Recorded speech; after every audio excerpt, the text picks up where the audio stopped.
Baxardım ey gözlərinə sənin, mənim ürəyimi qırıb getmisən. Gəl bax yarım, sənin əsərin. Düşünmədin məndə insana, ürəyimi etdin sən param-param. Dərdim dağlardan böyükdü, ruhum qocalıb, özüm cavan. Güvəndiyim dağlara yaxdı, saçlarımda baxsız ağardı. Sevgi çırağım yanmadı, söndü, arzularım da bir azaldı. Niyə pozuldu bəs sənin andı, heyif ki sözlərinə inandım. Zərrə olsun peşman olmadım, nar etdin nə də ki utandım.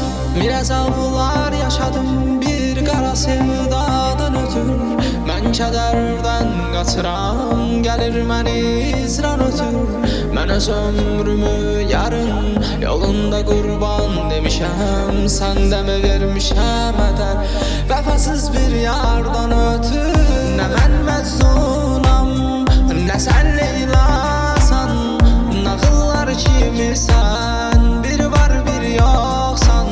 Bilmədin qədir qiymət, sülsən nankorsan. Sən da mənsiziyə bir ömür məhkumsan. Düşdüm izlərinə, yollarında azdım, qanımla sənin adını divarlara yazdım. Ki sən də könlümü yar, gözlərin alardı.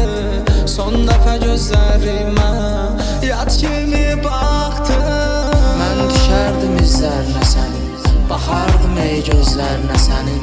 Mənim ürəyimi qırıb getmisən. Gəl bax yarım, sənin əsərin. Düşünmədin məndə insana, ürəyimi etdin sən param-param. Dərdim dağlardan böyükdü, ruhum qocalıb, özüm cavan. Güvəndiyim dağlara yaxdı, saçlarımda baxsız ağardı. Sevgi çırağım yanmadı, söndü, arzularım da bir azaldı. Niyə pozuldu bəs sənin andı, heyif ki sözlərinə inandım. Zərrə olsun peşman olmadım, nar etdin nə də ki utandım.